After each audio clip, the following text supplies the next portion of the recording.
तर मंडळी, आज माझ्याकडे ना ही अशी गुलाबं आहेत. तर ह्या गुलाबाचं मी काय करणार आहे, गुलकंद बनवणार आहे.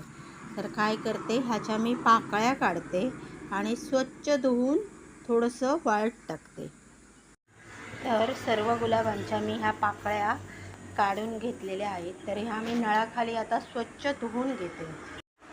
तर ह्या ज्या पाकळ्या आहेत ना, त्या मी स्वच्छ धुवून घेतलेल्या आहेत.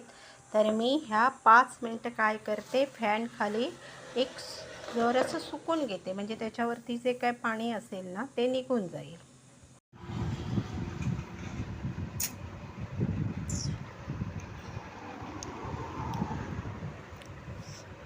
तर आता मी काय करते, या गुलकंदसाठी ह्या वेलच्या ज्या आहेत ना त्या ठेचून घेते. वेलची बरोबर हे एक दालचिनीचा तुकडा आहे तोही घेते आणि 2 लवंग घेते. तर त्यासुद्धा मी ठेचून घेते. तर ह्यासोबत मी ही बडीशेपसुद्धा ठेचून घेते. आता ही खडी साखरसुद्धा ह्याची पूड करून घेते. तर ह्याची मी बारीक पूड करून घेते. तर हा गुलाबसुद्धा थोडासा चुरडून घेते.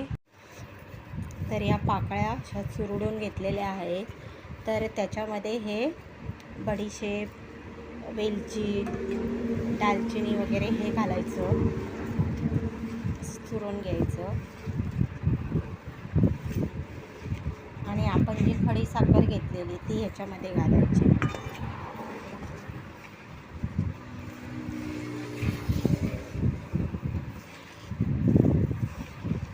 आणि आपली साखर क्रिस्टलाइज होऊ नये म्हणून हा मध घालायचा.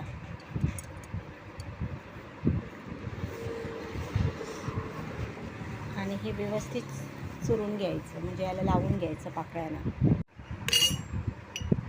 तर आता ह्याला पूर्णपणे मी साखर वगैरे लावून घेतलेली आहे आणि त्या पाकळ्या ज्या आहेत त्या चुरून घेतलेल्या आहेत. तर आता आपण काय करायचं, हे जे मिश्रण आहे ते ह्या काचेच्या बॉटलमध्ये भरून एक 15 दिवस उन्हात ठेवायचं, की ते व्यवस्थित तो गुलकंद तयार होणार.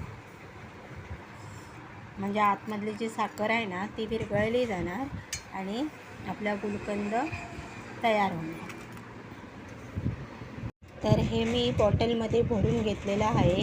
तर हे झाकण लावून मी एक 15 दिवस उन्हात ठेवणार आहे, की आपला गुलकंद तयार होईल.